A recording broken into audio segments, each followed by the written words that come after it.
Dia tidak lari ketika dia ditangkap.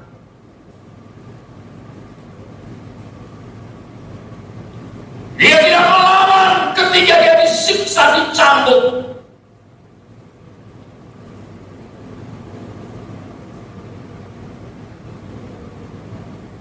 Dihina, ditelanjangi.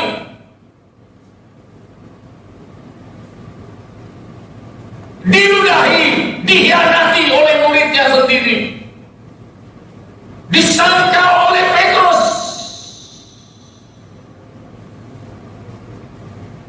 Semua dia terima.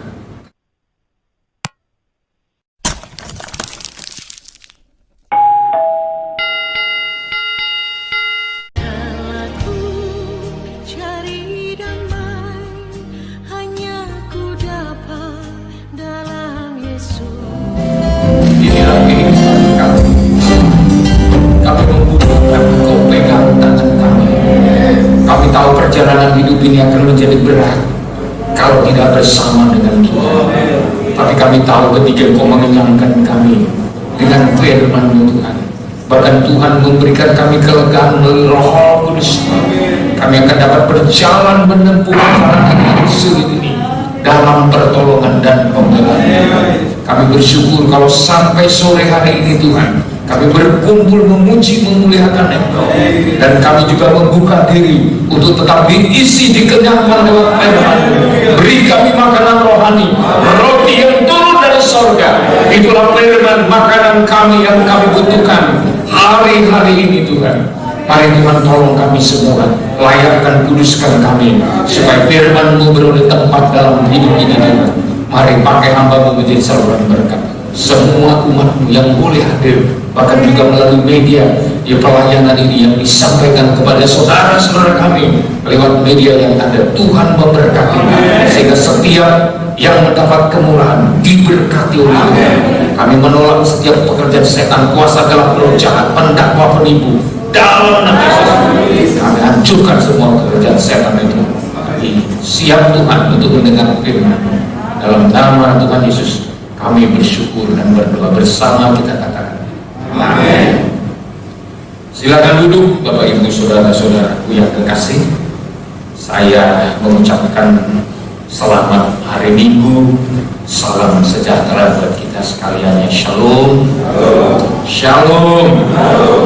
Kita patut bersyukur oleh kemurahan Tuhan, kita masih diberikan perpanjangan umur, kesehatan, kekuatan, limpah anugerah Tuhan, sehingga kita masih ada sebagaimana adanya karena anugerah Tuhan. Biarlah anugerah yang masih tersisa ini kita pergunakan untuk mempersiapkan diri di hari-hari yang akhir ini. Saudara, ya, kita sudah memasuki beberapa waktu dalam ibadah menuju new normal ini. Sekalipun belum normal, saya percaya Tuhan sudah melatih kita dari hari ke hari untuk bisa beribadah dengan protokol kesehatan yang cukup memadai. Tentu di minggu-minggu akan datang, minggu-minggu akan datang, kita akan tambah ibadah kita. Dari mulai ibadah minggu kita akan meningkat lagi ke ibadah Bibir Sali seperti biasa. Tapi ya setelah saya pulang nanti dari Pekanbaru, ya, jadi saya harap ya saudara ya bersabar menunggu, dan setelah itu kita lihat lagi kalau sudah semakin baik, kita bisa mengikuti protokol kesehatan, maka akan kita tingkatkan juga ibadah doa, ya. Di samping itu juga saya rindu merintis beberapa homesel, pos-pos pelayanan kita yang segera juga kita harapkan boleh kita kerjakan, terutama di sekitar ya, daerah kita Sungai Kecil, terus mungkin Kilo 47 dan lain-lain, ya. Saya rindu ada banyak jiwa-jiwa dimenangkan bagi Tuhan, untuk kemuliaan bagi Tuhan, ya. Jadi ya kita doakan supaya semakin mantap seluruh jemaat Tuhan untuk mengikuti protokol kesehatan situasi yang menjadi pergumulan ini. Kalau saya lihat di gereja kita, ya di gereja kita di Balwe, gereja kita di Batuasi, di gereja kita di di Unggul, ya sudah bisa kita katakan hampir normal. Hanya saya membatasi setiap suami istri yang mempunyai anak kecil supaya bergantian, kalau tidak ada yang menjaga di rumah, kecuali ada yang menjaga di rumah, suami istri boleh hadir. Tapi ketika tidak ada menjaga anak-anak di rumah, maka suami istri harus rela bergantian untuk beribadah, memuji, memuliakan Tuhan. Tentu ya sampai hari ini kita sudah mendapat kemurahan Tuhan sesuai dengan tujuan khotbah saya, agar kita dipersiapkan menjadi gereja yang siap sedia dengan tanda Allah berhasil dipulihkan oleh Tuhan, ya. Berhasil dipulihkan oleh Tuhan. Tentu saudaraku, ya, kalau disebut berhasil dipulihkan, tentu ada kriterianya yang boleh kita lihat di tengah-tengah kehidupan kekristenan kita. Yang pertama, kita mendapatkan kelegaan, kelepasan dari Tuhan. Yang kedua, kita diubah kembali menjadi serupa dengan gambar Tuhan. Dan yang ketiga, kita dipulihkan sampai menjadi sempurna, ya. Sempurna, ya. Ukuran tertinggi yang Tuhan harapkan kalau Tuhan datang kali yang kedua, kali yang kedua, ya.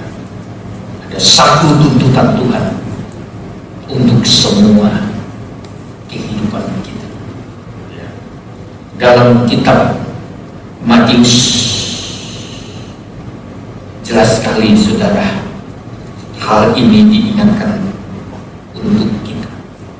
Matius pasal yang kelima, Matius pasal 5 ayat 48.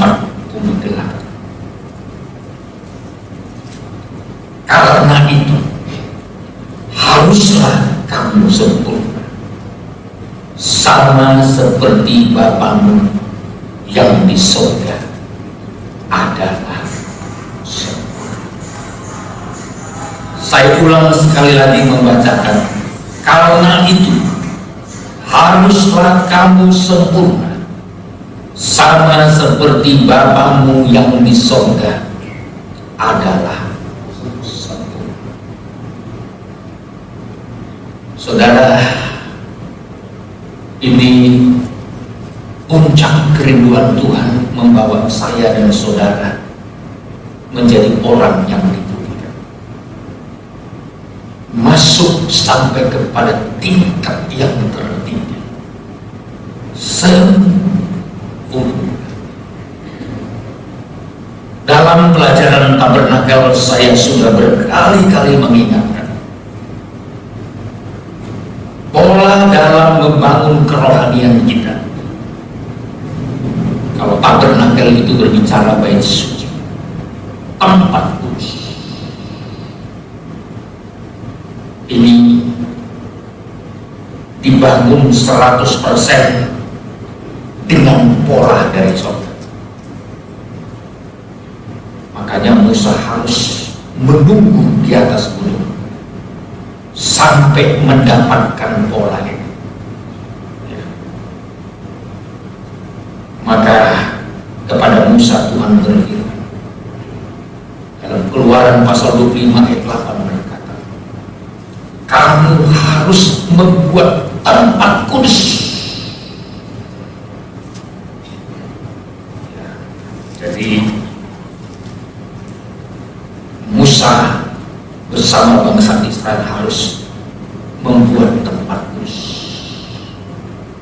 dengan tujuan supaya aku diam tengah-tengah kami.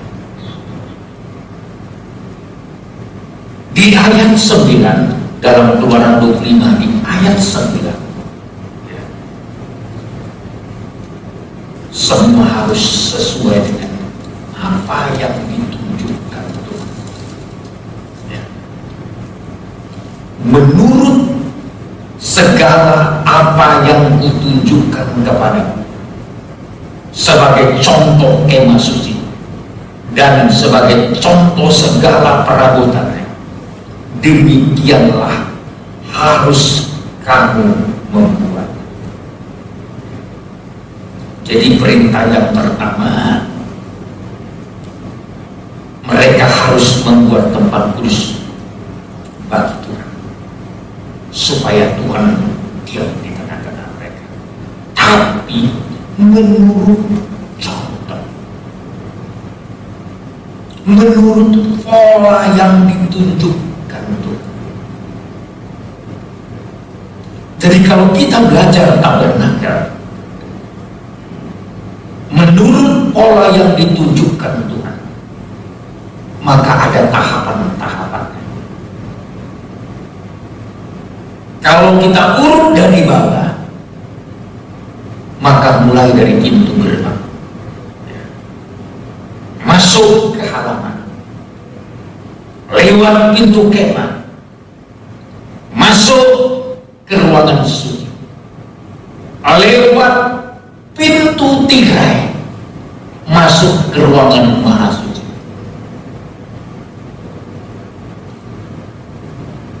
Tapi ketika Tuhan menyusun tabernakel, Musa disuruh setelah membuat perabotan-perabotannya, maka Musa harus memulainya, menempatkan alat-alat dalam tabernakel ini justru mulai dari atas.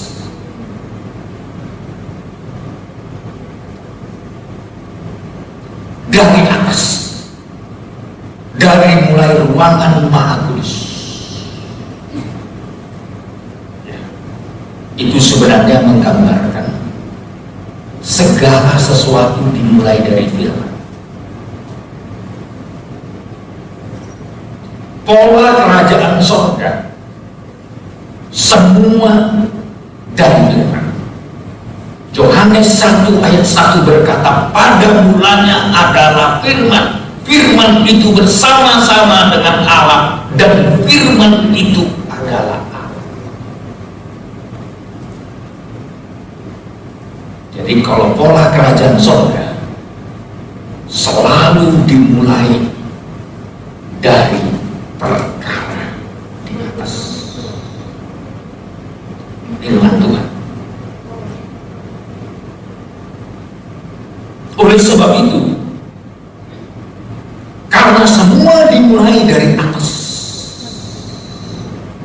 puncak tertinggi dalam pola tabernakel atau pola kerajaan surga adalah ruangan maha kudus. Ruangan maha kudus adalah berbicara ruangan kesempurnaan. Kalau Yesus berkata haruslah kamu sempurna,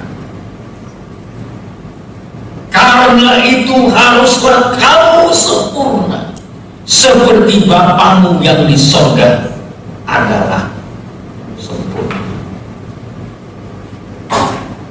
Jadi Tuhan ingin kita memahami apa kerinduan Tuhan yang tertinggi. Mengapa saya dan saudara perlu dipulihkan sampai kepada puncak kerinduan Tuhan yang tertinggi adalah sempurna. Posisi sempurna itu ada pada ruangan maha kudus. Saudara-saudara, Tuhan punya kerinduan sebelum dia datang kembali, kita harus segera sembuh. Gereja Tuhan harus segera sempurna. Maka Tuhan memberikan sarana untuk menyempurnakan kita.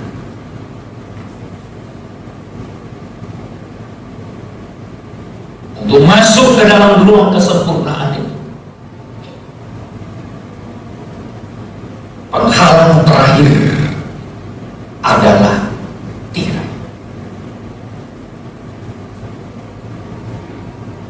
Ada pintu tirai.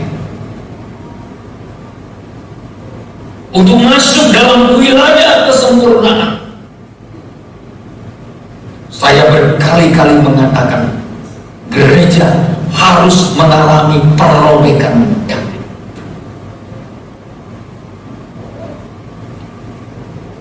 Dengan cara bagaimana terjadi perobekan daging? Saya sudah terangkan dalam waktu-waktu yang lalu. Melalui kesengsaraan. Tapi kesengsaraan bukan karena dosa.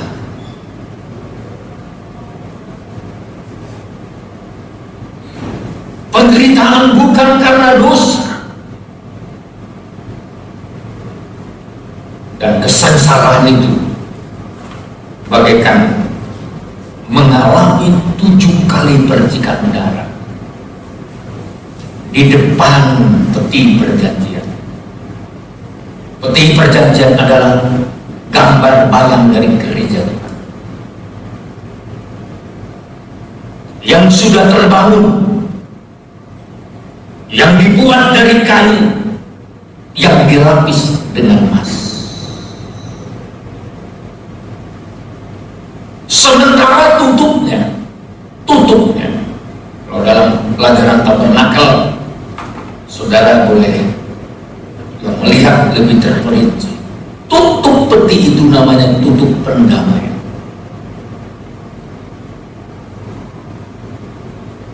Itu 100% terbuat dari emas. Tidak ada kayu di dalamnya. Dan selanjutnya di atasnya ada 2 keruk.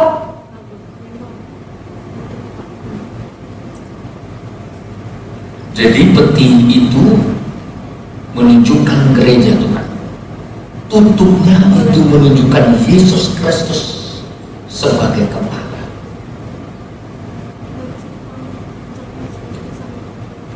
Keruk itu berbicara Bapa dan Roh Kudus.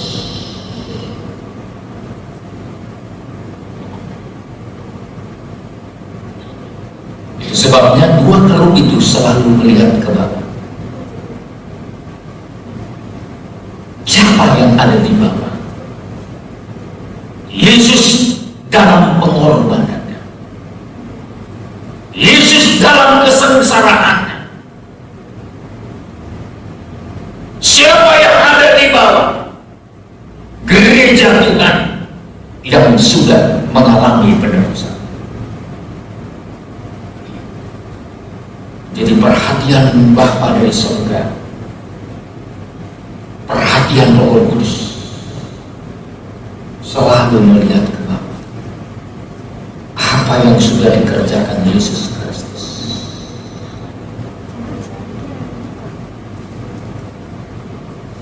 Makanya tutup pendamaian itu harus dipercik dengan darah 7 kali. Saya sudah terangkan 7 kali percikan darah di atas tutup pendamaian adalah berbicara kesengsaraan yang dialami Yesus Kristus demi kehidupan kita diselamatkan. Saya percaya Yesus tidak mungkin 2 kali sengsara, cukup 1 kali selama-lamanya. Tapi yang sekarang yang menjadi perjuangan dan pergumulan kita adalah gereja harus masuk dalam kesengsaraan.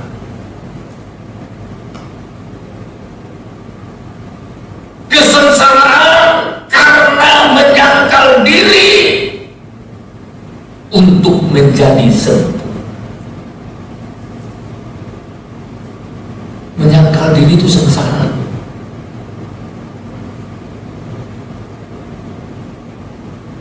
Kalau ada satu keinginan-keinginan kita yang tidak terpenuhi, sebenarnya kita sengsara.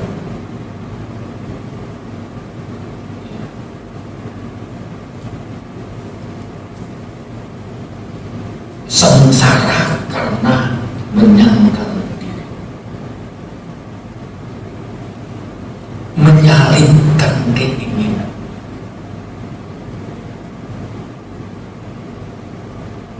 Ini pintu terakhir untuk menuju kepada kesempurnaan. Yesus pernah berkata, barang siapa mau mengikut aku, dia harus menyangkal diri dan memikul salib. Orang tidak akan mampu menderita dalam pengikutannya kepada Tuhan kalau nggak rela menyangkal diri.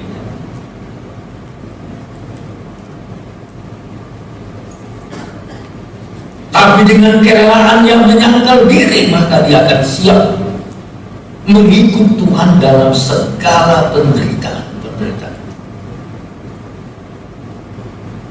Kenapa orang seringkali tidak mampu menderita dalam pengikutannya kepada Tuhan? Persoalannya nggak mau menyangkal diri.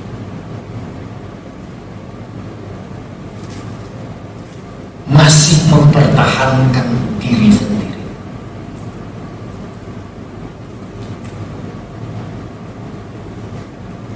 Yesus sukses masuk ke dalam puncak penderitaan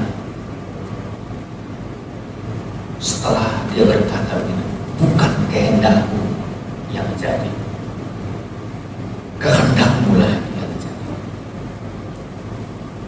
Barulah para pasukan prajurit Al-Gujul datang untuk menangkap Yesus.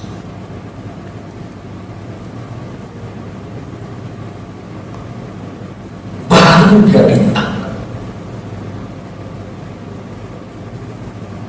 Setelah dia selesai bergumul di Taman Getsemani, dan pergumulannya yang terberat di Taman Getsemani adalah supaya menyatakan, bukan kehendakku yang menjadi, tapi kehendakmu jadi. Pada awalnya berat, dia masih minta kepada Bapa, kalau boleh, kalau bisa, nyahkanlah cawan ini dari hadapan. Dengan kata lain, kalau bisa ya Bapa, tidak usah aku mati di kayu salib, tidak usah aku sengsara.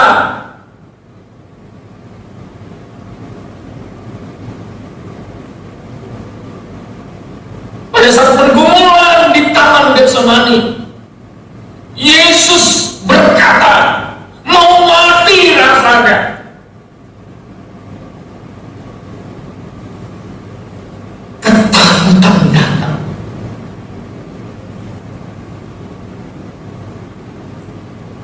Tapi setelah dia berjuang dalam pergumulannya dalam Tuhan, akhirnya dia berani berkata, bukan kehendakku, tapi kehendakmu. Dia berhasil menyangkal dirinya. Baru kesengsaraan sampai kepada mati di kayu salib, dia terima bulan-bulan 100 masa. Dia tidak lari ketika dia ditangkap.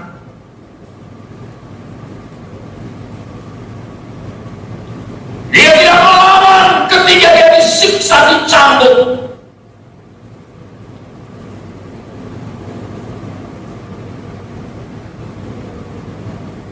Dihina, ditelanjangi.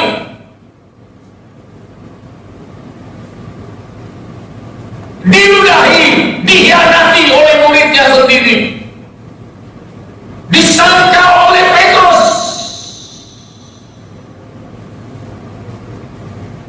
Semua dia terima. Kenapa? Karena dia sudah berhasil menyangkal diri. Kalau saudara sudah berhasil menyangkal diri, mau dihina orang pun saudara gak mempan. Mau semua orang menjelek-jelekkan engkau, gak mempan. Mau semua orang menghina engkau karena imanmu, karena pengikutanmu, gak mempan. Mau semua orang merendahkan engkau dan berkata mungkin engkau yang paling miskin di dunia, gak mempan.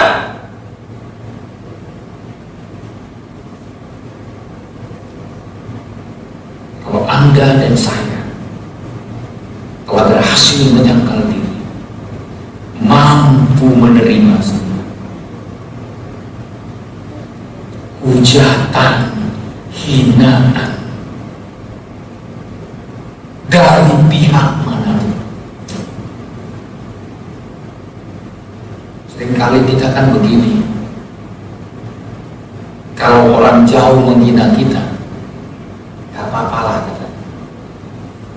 Tapi kalau istriku sendiri yang menghina aku, gak kuat amat. Kalau suamiku yang menghina aku, gak kuat. Kalau orang lain mampu saya. Tapi kalau saudara sudah berhasil menyangkal diri, siapapun yang menghinamu, merendahkanmu, menyakitimu, semua kau bisa terima.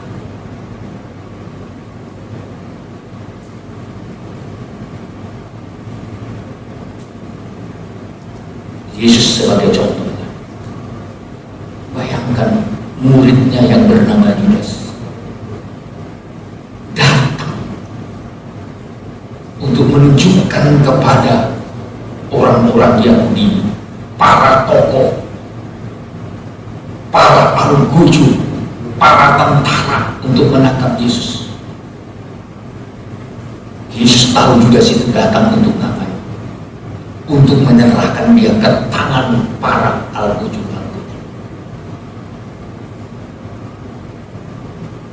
Dan dia sudah bikin kode, barang siapa nanti orang itu yang aku cium, dialah. Maka dia katakan Yesus kepada Yudas, apakah anak manusia kau serahkan dengan cium?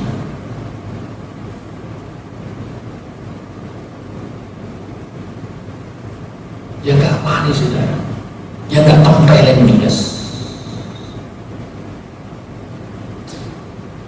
Karena dia sudah berhasil di tangan Getsemani, menyangkal diri, dia terima semua. Saudara kalau mau menerima setiap kesusahan dan penderitaan, rahasianya menyangkal diri. Kalau Anda belum menyangkal diri, diri saudara masih lebih banyak berbicara, daging saudara lebih banyak berbicara, Anda pasti keberatan. Keberatan. Difitnah pasti keberatan, dihina pasti keberatan, direndahkan pasti keberatan. Tapi kalau saudara sudah berhasil menyangkal diri, saudara malah katakan terima kasih Tuhan. Istri main trompet pun terus dari mulai pagi sampai sore, terima kasih Tuhan. Untung ada si cerewet ini Tuhan, biar saya lebih serius ya.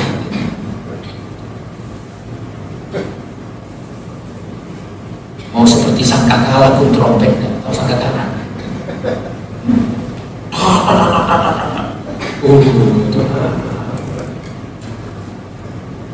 Tapi sini nggak ada. Sini semua lagu pujian yang ada. Haleluya. Gak ada trompet yang lain saudara.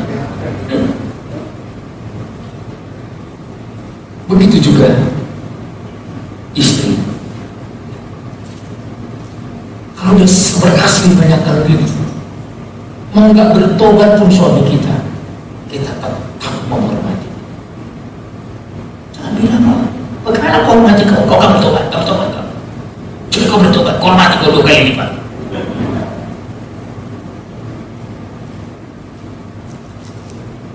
Mungkin dia pulang mabuk. Kalau kau sudah berhasil menyangkal diri, siapa yang pulang? Suatu langsung siapkan kopi pahit. Pak, ini kopi, biar telernya hilang. Tapi kalau belum menyangkal diri, mungkin roti sudah disiapkan depan pintu.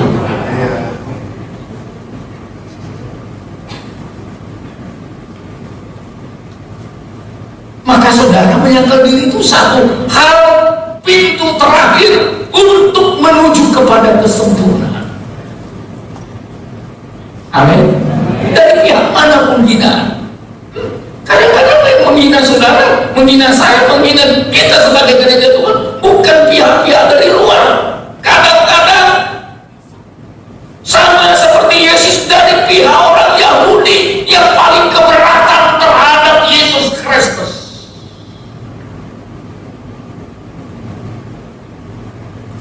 Mungkin dalam hidup kita melalui keluarga, melalui orang tua, melalui mertua, atau melalui saudara sendiri.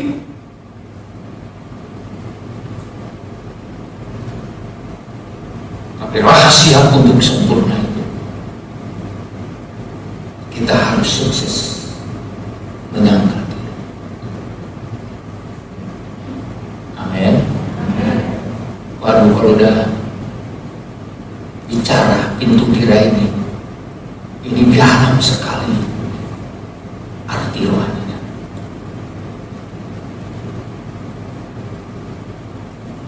Dia hanya bisa robek ketika Yesus mati di kayu salib. Tirai kita menghalang kita juga menuju kesempurnaan. Sama saudara,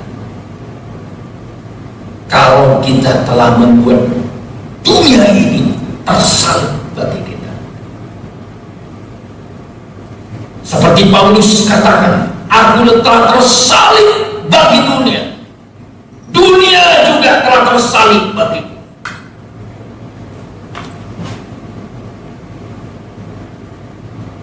Barulah kita bisa mencapai titik yang namanya sempurna.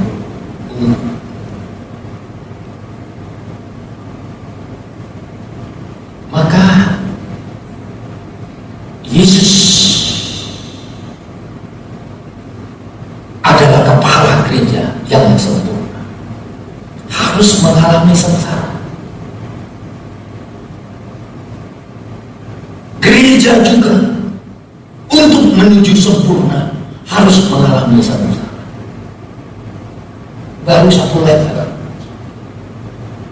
baru ketemu antara kepala dengan tubuh, antara peti dengan tubuh, harus sama-sama mengalami percikan. Paulus ngerti itu, saudara. Tahu dia untuk bisa satu level dengan Tuhan. Makanya dalam Filipi pasal 3, ini yang menjadi pergumulan dan permohonan Paulus. Filipi pasal 3, saya mengajak saudara melihat ayat 10. Ayat 10, yang ku kehendaki ialah mengenal Dia dan kuasa kebangkitannya dan persekutuan dalam penderitaannya, di mana aku menjadi serupa dengan Dia dalam kematiannya. Serupa dengan Dia, serupa dengan Yesus. Bagaimana caranya untuk satu level dengan Yesus? Paulus berkata, persekutuan dalam penderitaan. Harus ada kesiapan sama-sama menderita. Kalau Yesus menderita demi gerejanya, gereja juga harus rela menderita demi pengikutannya kepada Tuhan. Baru satu level. Baru bisa ketemu antara kepala dengan tubuh. Baru bisa menyatu.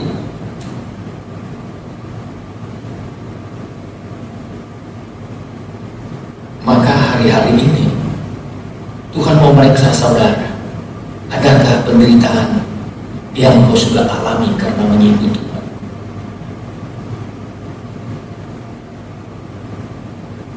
Sekarang sedang Tuhan periksa. Maka gereja-gereja yang tidak betul-betul mempersiapkan diri punya tanda salib, tanda penderitaan karena pengikutannya kepada Tuhan. Saya mau katakan konyol.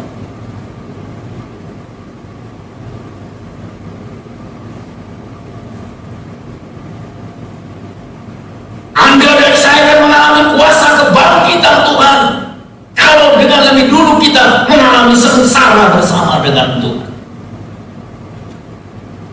Ini nggak ada sengsaranya ikut Tuhan. Gimana mau dipermuliakan?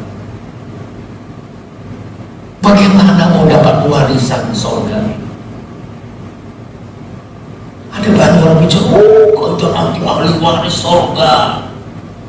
Kita lah pewaris janji Tuhan. Jangan hanya janji palsu yang saudara terima. Baca ayatnya. Siapa yang berhak menerima ahli waris? Siapa yang berhak menerima janji-janji itu? Kitab Roma pasal 8. Saya mengajak saudara membaca ayat 17. Coba sama-sama kita baca. Saya rindu ini biar tertanam di hati saya dan hati saudara. Roma 8 ayat 17 sama-sama. 1, 2, 3 ya. Dan jika kita adalah anak, maka kita juga adalah ahli waris. Maksudnya orang-orang yang berhak menerima janji-janji Allah, yang akan menerimanya bersama-sama dengan Kristus, yaitu jika kita menderita bersama-sama dengan Dia, supaya kita juga dipermuliakan bersama-sama dengan Dia. Amin. Ada kata yaitu. Siapa yang berhak disebut ahli waris? Siapa yang berhak mendapatkan janji-janji Allah adalah orang yang bersedia menderita bersama-sama dengan Kristus.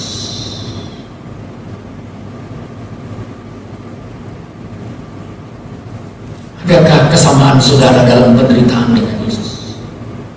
Baru punya hak jadi ahli waris. Pertama punya hak jadi anak Allah. Anak Allah, anak itu ada ahli waris daripada bapaknya. Juga sekaligus pewaris dari janji-janji Allah. Tapi syaratnya yaitu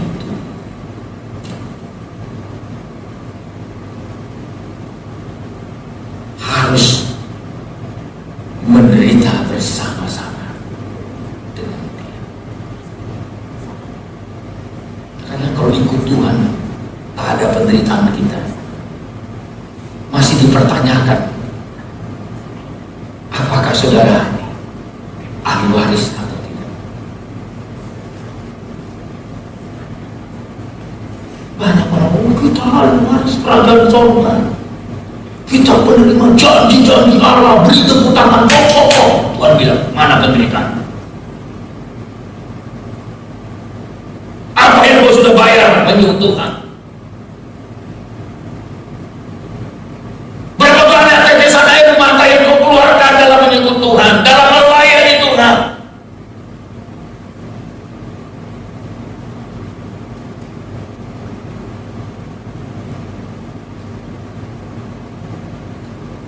Saya mau mengajak saudara di tengah situasi akhir zaman ini, biar jangan ada lari karena penderitaan, jangan ada mundur karena penderitaan, jangan ada yang menyangkal Tuhan karena penderitaan.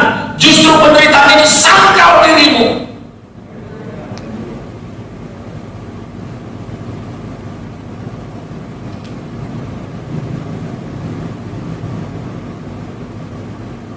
Saya bersyukur saudara, Tuhan tambah hidup saya melalui banyak penderitaan.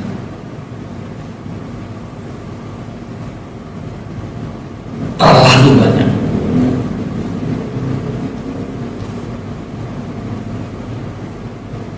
Terutama yang ada kaitannya dengan pelayanan. Saya bersyukur sama Tuhan.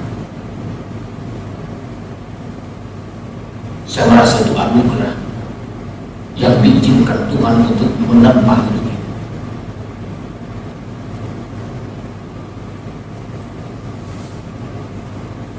Sampai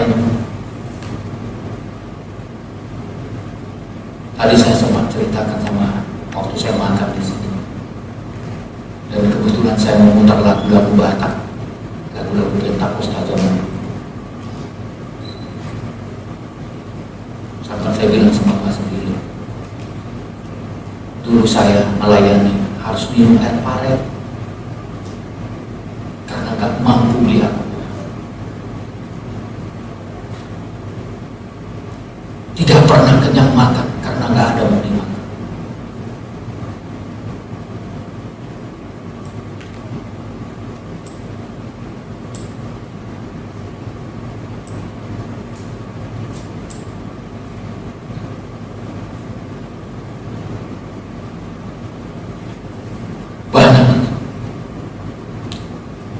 Dihina sebagai orang gila.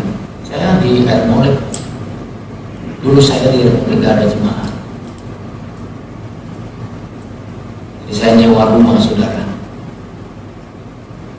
yang ada pelantarnya. Gak ada jemaat saudara, jadi untuk bisa makan, bertahan hidup saudara, harus mancing ikan. Ikan yang dipancing pun bukan di sungai saudara, di rawa-rawa di bawah rumah pelantar, namanya ikan betik. Makanya saya kalau lihat ikan betik di Sungai Jeram di tempat kita sekarang, dalam hatiku, aduh, dulu saya bisa bertahan hidup karena pertolongan Tuhan, karena minum sup ikan betik. Tidak ada uang beli minyak untuk menggorengnya. Jalan satu-satunya yang paling cepat adalah merebusnya. Tidak ada uang beli beras. Jadi minum supnya sekaligus makan dagingnya. Kepalanya keras. Saya yakin saudara tahu lah ikan itu. Kalau orang Batak bilang ikan piri-piri.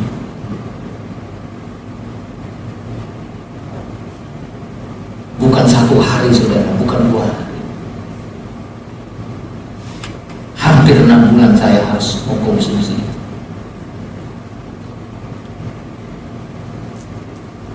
Tapi saya bersyukur sama Tuhan bisa melewatinya.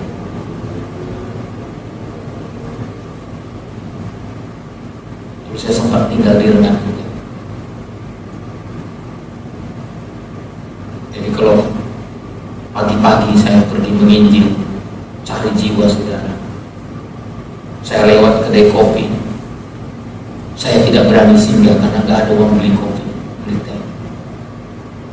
Dari tepi sungai itu sungai, kalau perjalanan dari Rengan menuju Tembilan harus lewat sungai itu. Saya lihat dari jauh ini orang minum teh manis, makan kue, kopi. Saya dari jauh minum, saya minum teh manis, makan kue. Karena saya hamba Tuhan gak pernah digaji saudara. Jadi putusan misi gak pernah digaji. Kerja buat Tuhan memang memang 100% bersandar sama Tuhan. Makan, minum, hidup ini betul-betul bergantung sama Tuhan. Kalau dikasih orang saya makan, kalau nggak dikasih orang nggak makan.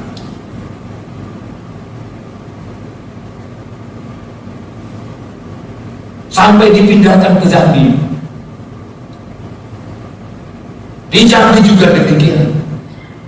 Karena seringnya nggak makan, saya kena penyakit tipes.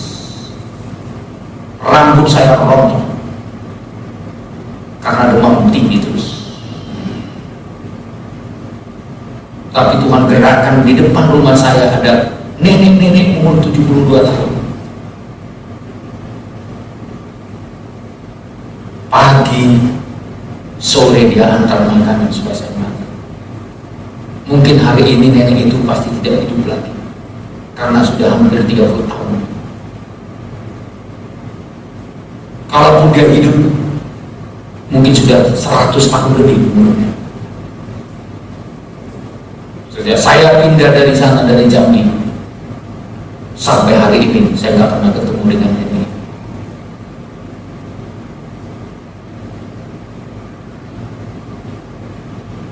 Betapa sukanya. Tapi saudara, saya tidak pernah berkata sama Tuhan, aku mundur negara. Tidak pernah punya keinginan meninggalkan pekerjaan itu. Sampai masuk dalam pernikahan, di masa susah, nikah pun tidak ada uang untuk pesta. Melahirkan anak pertama istri saya, tidak ada uang untuk bayar uang bidan. Melahirkan anak kedua juga tidak ada uang untuk bayar uang bidan. Rumah numpang saudara.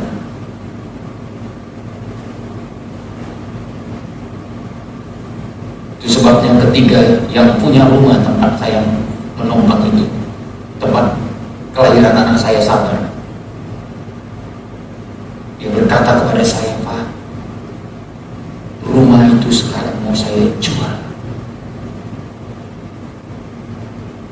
Saya bilang saya nggak mau beli itu. Nanti saya ingat selalu masa-masa susah saya. Enggak, saya mau bangun gereja, saya sekarang mau jadi pendeta kan. Kalau kamu jadi pendeta, gak apa aku belilah rumah itu asal kau bangun gereja. Maka rumah itu sekarang jadi milik saya. Dan uangnya dipergunakan untuk membangun gereja di daerah menuju Jambi sana, dari Palu Kuantan arah ke Jambi. Sekarang mereka sudah punya gereja pelayanan yang cukup bagus. Anak pertama, anak kedua, gak mampu bayar bidan saudara. Maka saya ingatkan saudara-saudara, jemaat,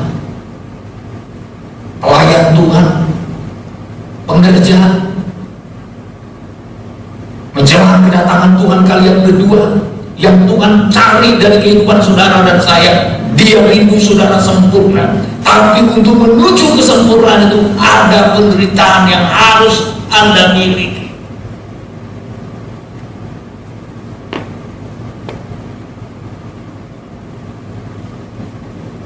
Yang Tuhan tidak pernah boleh hapus adalah tanda penderitaan.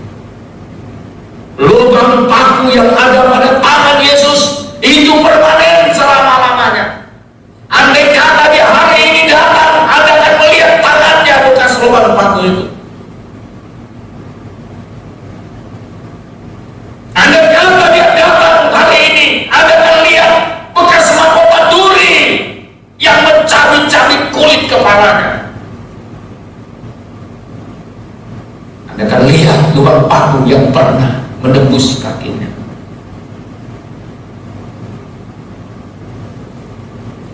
Anda akan lihat lubang tombak, bekas tombak yang pernah menombak lambungnya. Alkitab mencatat itu tidak akan pernah terhapus.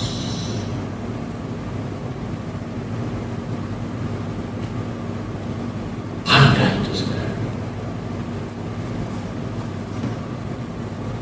Saya mau katakan, harus ada yang Tuhan ingat dari hidup saudara. Seberapa banyak kau menderita ikut Tuhan, berapa besar kesengsaraanmu ikut Tuhan, harus ada Tuhan lihat dari itu.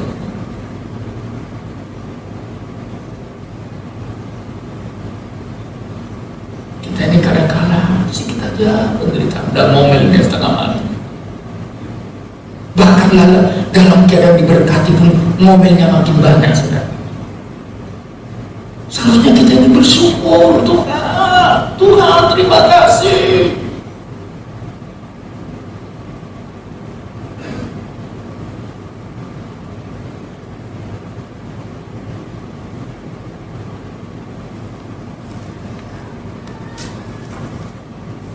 Kadang-kadang kita, saudara, kita ngomel karena kesalahan sendiri. Sedangkan karena tidak salah pun kita harus bersyukur.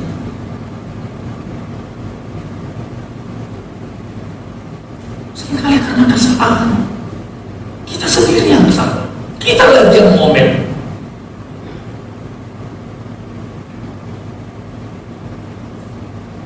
Seharusnya kalau kita yang salah, kita bertobat, bukan malah ngomel.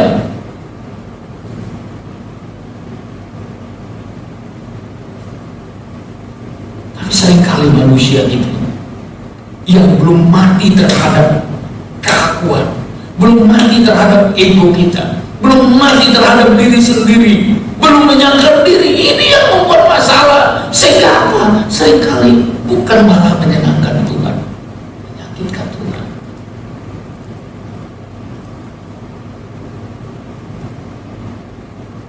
Makanya saudara diejek keluarga, saya yakin saudara ikut Tuhan dalam pengajaran ini. Wah, saya tahu tantangan saudara berat. Tantangan saudara berat. Saya tahu itu. Tahu satu cerita saudara. Belum tentu semua keluarga menerima saudara. Apalagi lepas dari adat istiadat tradisi nenek moyang kita. Bahan ejekan. Saya masih ingat dulu, asal dengar Alfa Omega, gitu kan. Apalagi waktu baru-baru kita terapkan pengajaran, jijik orang. Tapi puji Tuhan, gereja kita sudah menjadi berkat bukan hanya bagi Indonesia. Lihat itu bangsa-bangsa, lihat itu Filipina, lihat itu Afrika, lihat itu Australia. Setiap tahun biasanya saya harus ke Korea Selatan. Baru tahun ini mungkin akan libur saudara, karena COVID-19.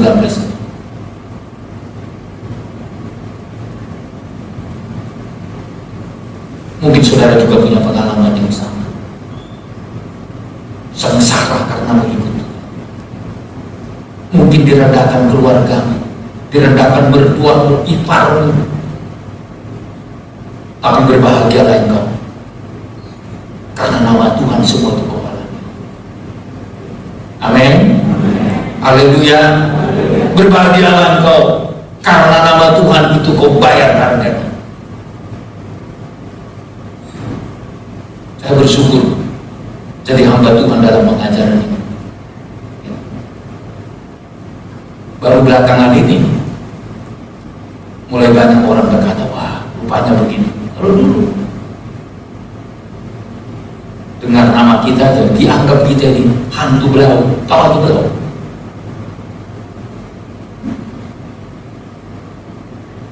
Yang nggak kenal kita pun, saya pernah langsung orang cerita,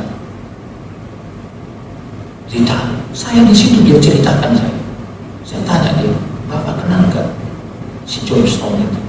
Nggak kenal. Sudah bisa sejelek-jeleknya dia ceritain sama temannya. Waktu saya tanya, kamu kenal nggak? Tahu. Lalu saya bilang, inilah orangnya Pak. Untung saya sudah berubah, Pak, sudah bertobat. Kalau dulu nggak kulemparkan kau dalam sana.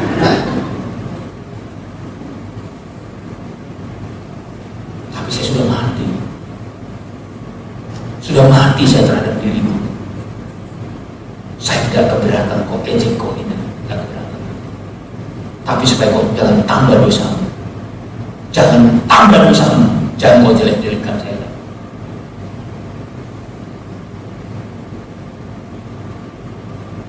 Kau belum kenal saya, sudah berani kau ngomong begitu. Coba bayangkan, saudara, belum kenal begitu. Sama dengan kalau Yesus, kalau mereka kenal Yesus itu adalah anak Allah yang sesungguhnya, akan berani menangkapnya dan menyalibkannya.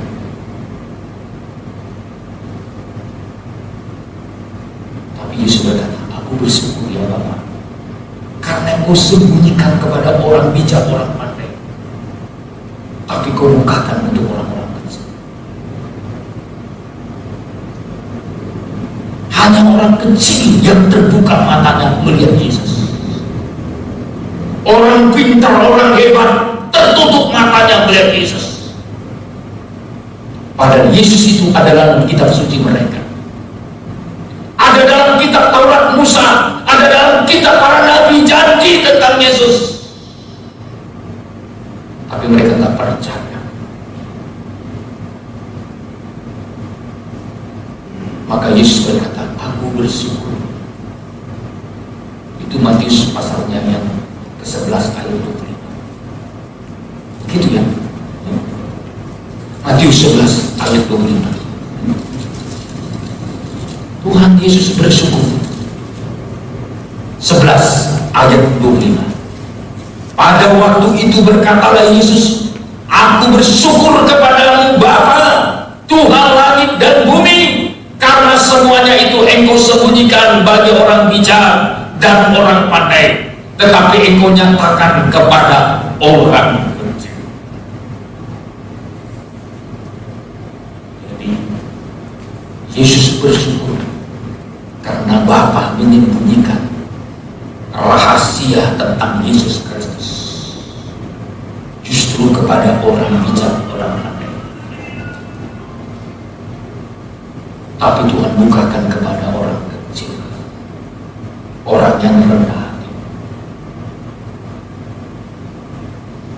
Andai katalah orang Yahudi tahu, ahli Taurat tahu, orang Farisi tahu, imam-imam kepala tahu, Yesus itu adalah Tuhan, mana mungkin mereka salah?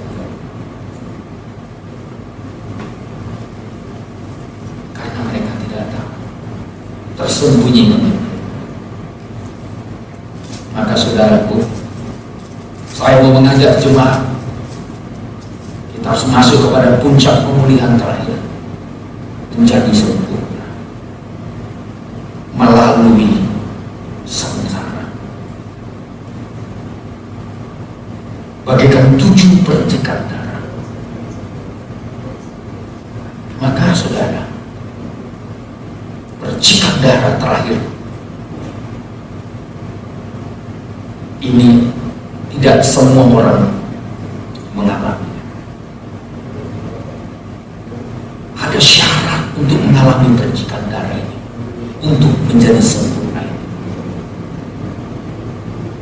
Jadi terjadinya perobekan tirai baju suci terbelah dua karena ketaatan Yesus. Ketaatan sampai mati. Pak, terbelah dua itu tirai. Sama dengan kita hari ini. Ketaatan kita terhadap firman Tuhan di tengah-tengah penderitaan ini menentukan percikan darah itu kita alami. 1 Petrus 1 Petrus pasal 1. Saudara perhatikan ayat yang kedua. 1 Petrus 1 ayat yang kedua. Saya akan bacakan. Yaitu orang-orang yang dipilih sesuai dengan rencana Allah Bapa kita, dan yang dikuduskan oleh Roh supaya taat kepada Yesus Kristus dan menerima percikan darahnya kiranya kasih karunia dan damai sejahtera makin berlimpah atas kamu. Tuhan ingin seperti apa yang Rasul Petrus katakan, supaya taat kepada Yesus Kristus dan menerima percikan darah. Hanya orang yang taat berhak menerima percikan darah untuk membawa hidupnya menuju kepada kesempurnaan.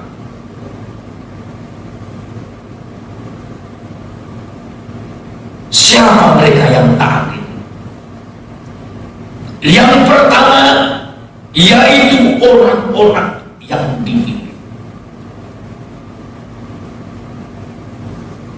Saudara harus menjadi taat sebagai orang pilihan.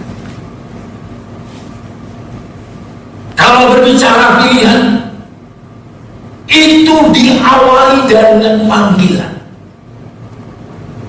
Kalau kita menghargai panggilan kita, maka kita menjadi orang pilihan Tuhan.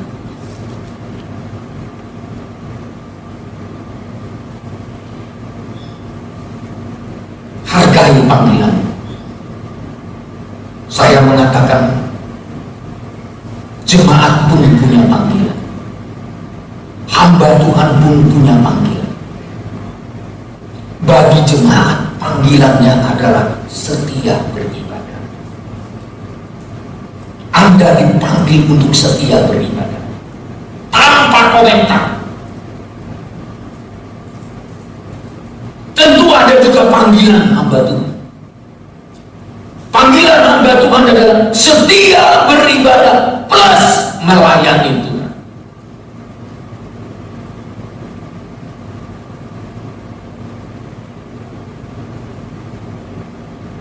Jadi ada panggilan untuk jemaat, ada panggilan untuk para hamba Tuhan.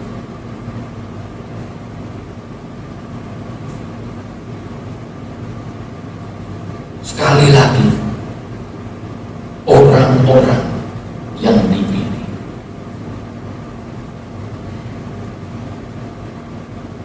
Berarti orang-orang yang menghargai panggilan. Jangan mundur dalam panggilan kita, jangan. Kalau jemaat, jangan mundur dari penggembalaan. Yang sudah melayani, jangan mundur dari pelayanan. Yang sudah jadi hamba Tuhan, jangan mundur dari hamba Tuhan.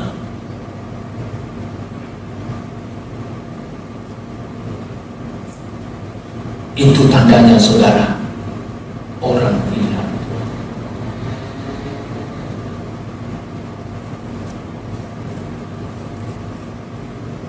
Apapun yang terjadi, hargai panggilan dan pilihan. Hargai. Mau goncang pun dunia ini, tetap beribadah. Kalau selama ini kita lihat live streaming, sekarang sudah mendapat kemurahan seperti ini. Aduh, ini mujizat saudara. Walaupun harus mengikuti protokol kesehatan. Saya tiap hari harus mendengar berita perkembangan COVID ini, supaya saya bisa berbijaksana dalam menentukan sikap dalam ibadah kita tiap hari.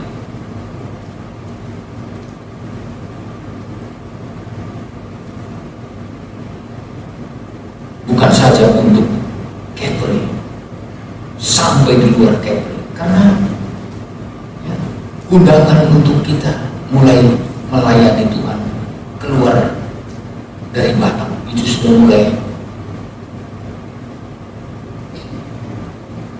Sampai saya kasih tahu saya minggu akan datang akan ke Pekanbaru. Sebagian besar telepon saya dan berkata, jangan Pak, jangan Pak. Saya bilang, saya ini gembala. Andai kata saya hanya guru, saya bisa tunda. Tapi ini saya gembala.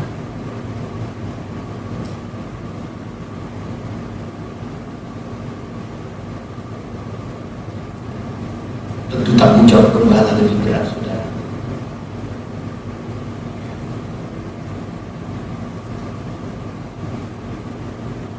Saya mau rapid test saja, berjuang berguru.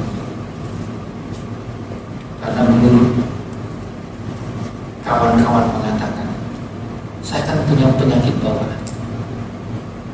Bisa jadi rapid test positif, saudara.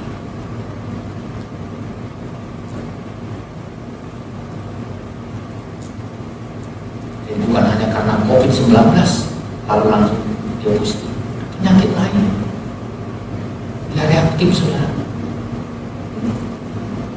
Kalau reaktif tentu apa? Saya harus kan karantina mandiri, baru bisa menentukan positif atau tidak. Karena ini perjuangan berbulan-bulan. Apalagi saya lihat, dengar tadi berita, saya baca di Kepri, petugas ini, wah, dalam hati saya sampai saya lihat, kebetulan istri kasih buat kantor dari sana. Saya lihat namanya, perbulan namanya D. Ini, oh berarti bukan aman. Ini bukan yang sendiri tanah karo ya. Dan saya aman Tuhan.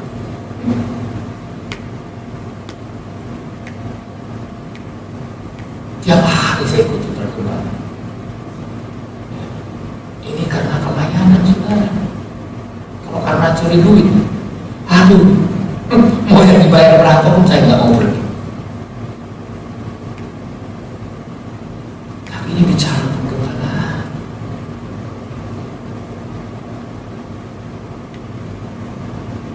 Ini bicara tanggung jawab, saudara. Maka tolong didoakan ya, biar saya bisa mengerjakan tugas ini dengan baik. Pergi dengan baik, pulang dengan baik, supaya tidak terhalang melayani saudara. Jadi kita harus hargai panggilan kita supaya kita menjadi orang yang dipilih. Kita hargai itu. Saudara terpanggil, biarlah kita sama-sama bertanggung jawab. Yang kedua, tetap dalam rencana Tuhan, sesuai dengan rencana Allah. Jangan keluar dari rencana Allah. Dengan kata lain, tetap berada dalam rencana Allah berarti tetap berada dalam perkenanan Tuhan. Jangan keluar dari perkenanan Tuhan. Jangan keluar dari rencana Tuhan. Kalau kita keluar dari rencana Tuhan, makan pun kita tidak punya hak. Bukan saya ngomong, Alkitab yang ngomong. Pengkhotbah pasal yang kedua. Ini satu pernyataan firman Tuhan yang perlu kita perhatikan.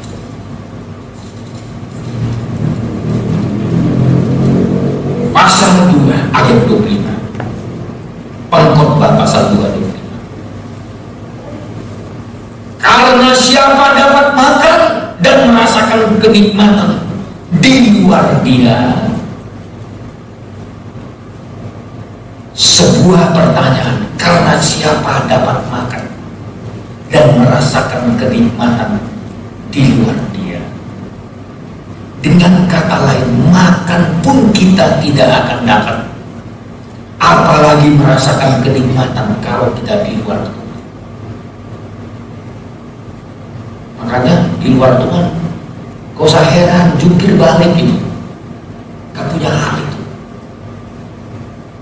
Yang punya hak adalah saudara yang tidak untuk. Saudara yang punya hak untuk menikmati. Makanya banyak satu orang kaya di luar Tuhan gak bisa nikmati hartanya, itu gak bisa dinikmati hartanya. Makin kaya makin sukar menikmati. Banyak satu orang kaya makan aja nggak bisa dinikmati. Makan irit dan irit. Makanya kalau selalu saya katakan, saya dari dulu kalau udah bicara makan, saya bilang nggak mau saya mirip-mirip. Selagi saya bisa makan, saya makan.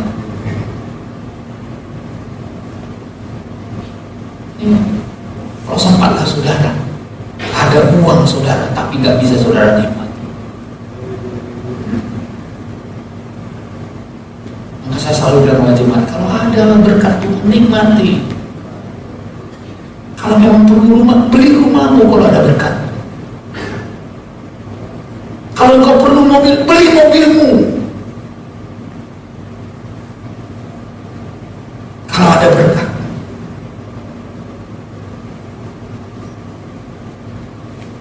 Ini punya uang, gak bisa dinikmati. Mau kemana nanti? Habis saudara mati, selesai semua. Tinggal semua. Apa? Harta tinggal. Saya melihat ketika bangsa saya dipanggil Tuhan, semua tinggal. Ada beberapa rumahnya. Saya lihat, ya, hanya tinggal sertifikat. Dalam hati Tuhan, orang yang mati sudah selesai. Apalagi jajannya nggak laku lagi. Mau pakai kemana saudara? Saya pun andai kata, itu apa? Mau pakai kemana? Nggak bisa dipakai anak saya, nggak bisa dipakai istri saya.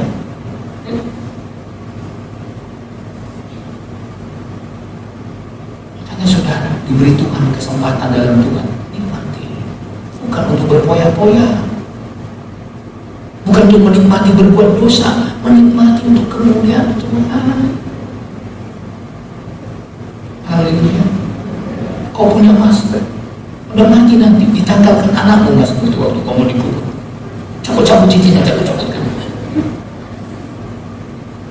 Punya gelang, cabut itu semua. Punya berlian, takut saya pakai gigi emas, coba dulu gigi emasnya. Betul dikubur.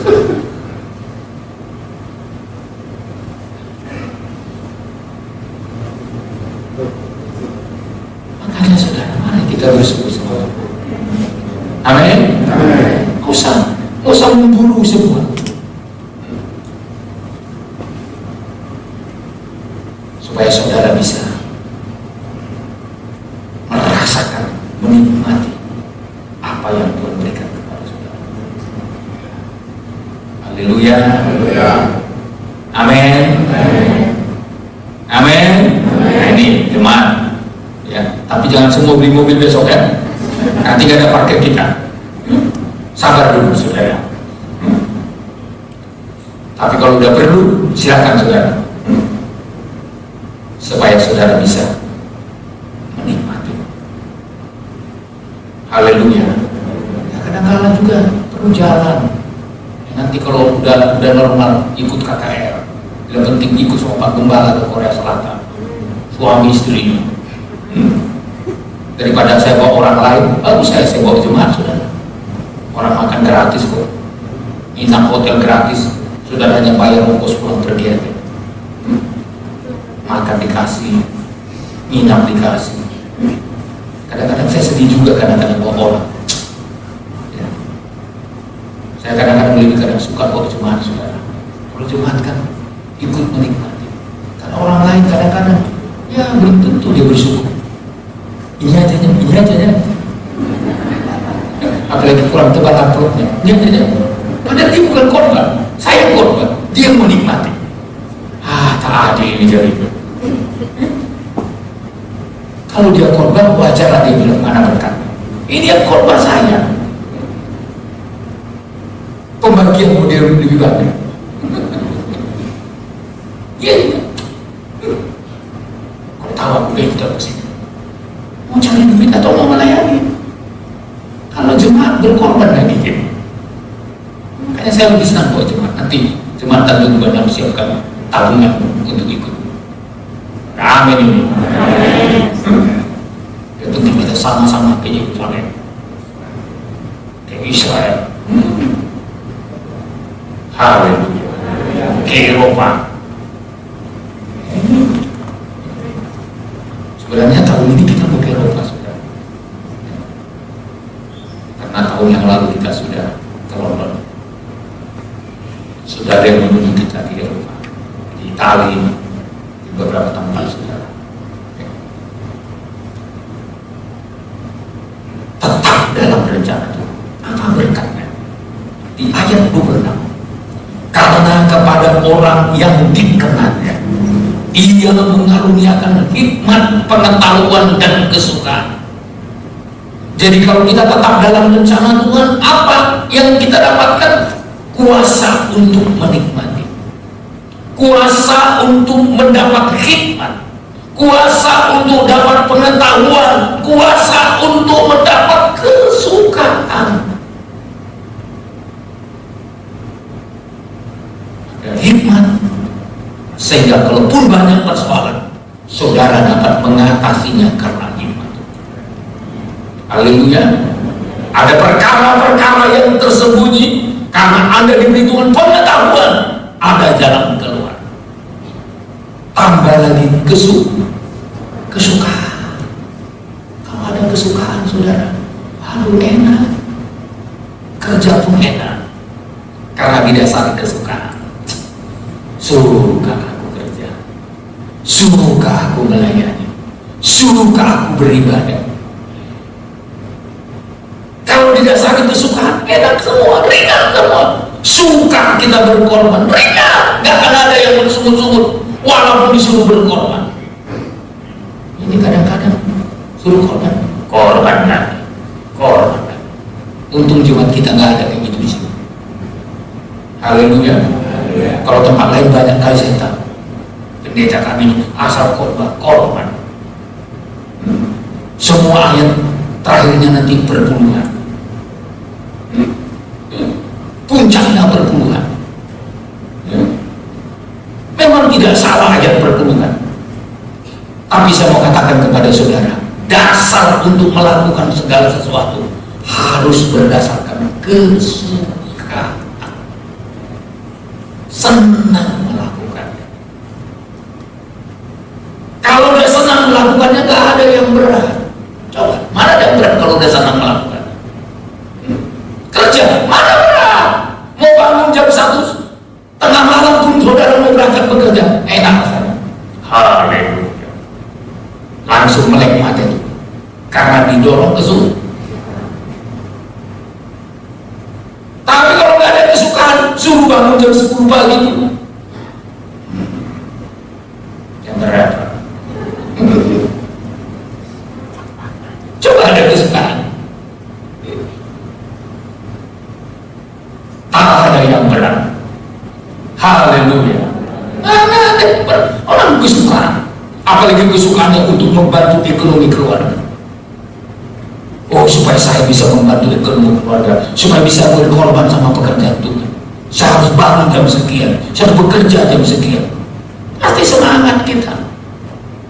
Apalagi dilihat anak-anak membutuhkan biaya sekolah yang makin hari makin besar. Ada kesukaan supaya anakku nanti punya pendidikan tinggi, supaya anakku nanti berhasil. Saya rasa saudara tidak akan berat kalau didorong oleh kesukaan. Haleluya. Melayani Tuhan juga begitu, karena ada kesukaan. Tak berat kesukaan. Masa pandemi ini, jangan kira gereja kita tak banyak mengeluarkan keuangan. Ada. Beli peredam aja ratusan juta, ya. Tapi kalau ada dasar kesukaan, enak rasanya, melakukannya enak.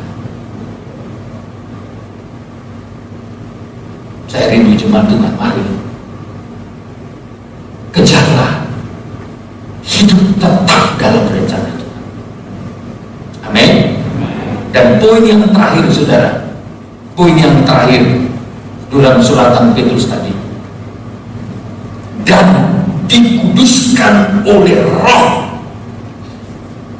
Pertama dipilih, kedua tetap dalam rencana Tuhan, dan yang ketiga dikuduskan oleh Roh. Supaya saudara dikuduskan oleh Roh, tetap ikuti kegiatan roh. Apa itu kegiatan roh? Ibadah dan pelayanan.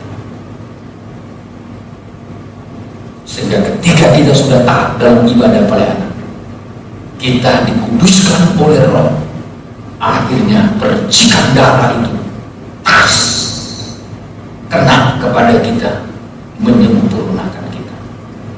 Dan ketika percikan darah itu kena dalam hidup kita, terjamin keselamatan. Ayat terakhir saudara, sebelum kita tutup pemberitaan firman Tuhan, Ibrani pasal yang ke-11. Ibrani pasal yang ke-11.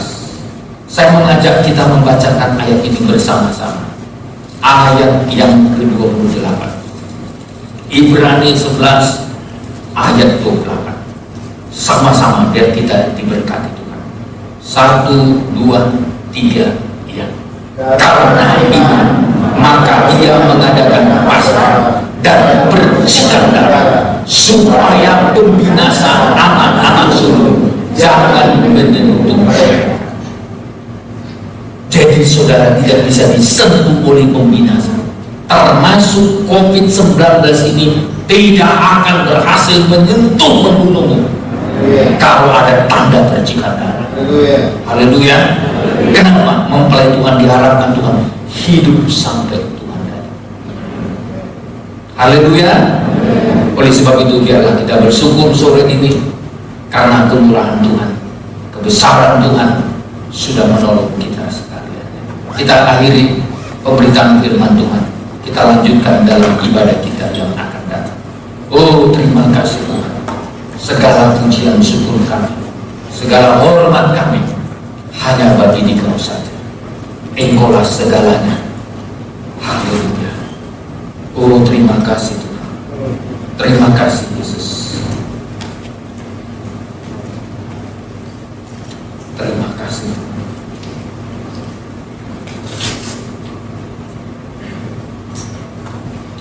Kami bersyukur kepada Tuhan. Kembali kita bangkit berdiri. Kita angkat pujian itu kembali alam semesta. Biarlah melalui kita melihat alam semesta, kita tetap bersyukur sama Tuhan. Kita tetap menyembah Tuhan. Tetap kita hargai Tuhan.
atas kami.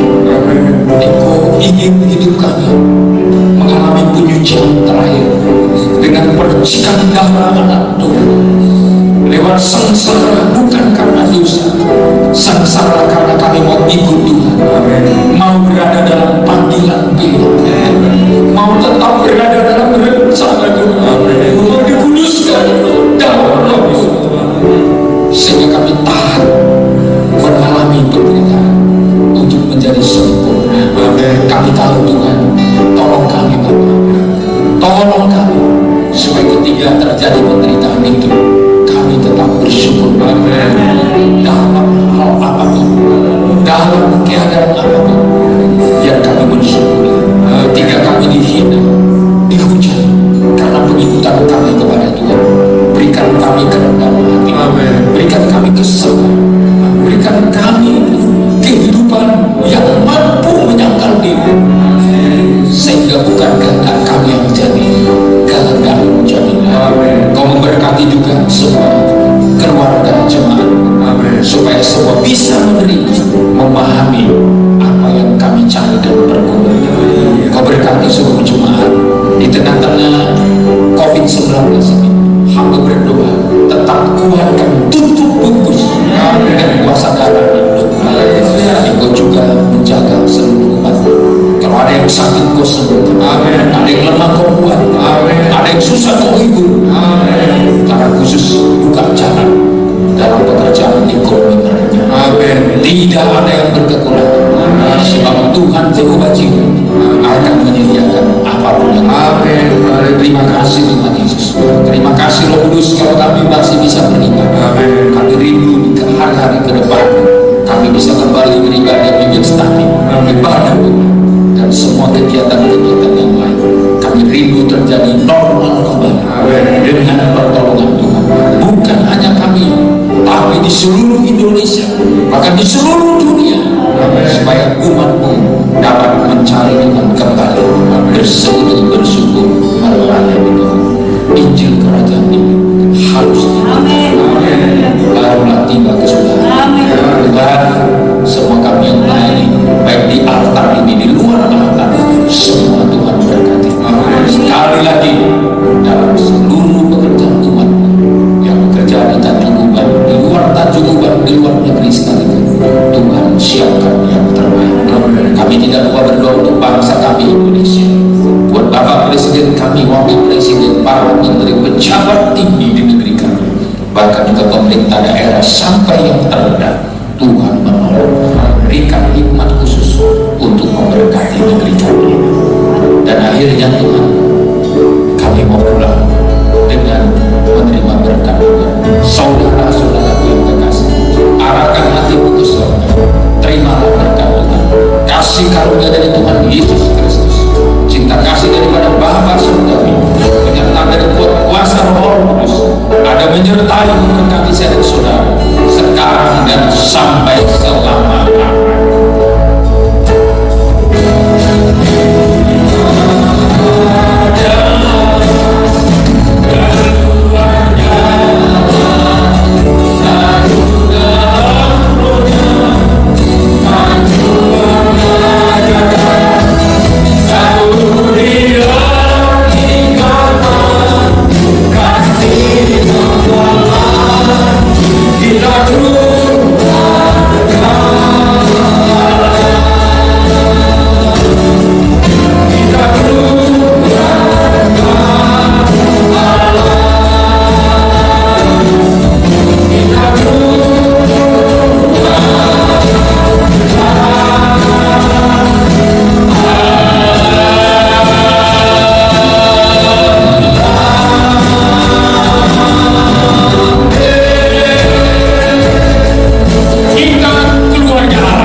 Kiranya Tuhan membalaskan berlipat-lipat kali ganda. Ada satu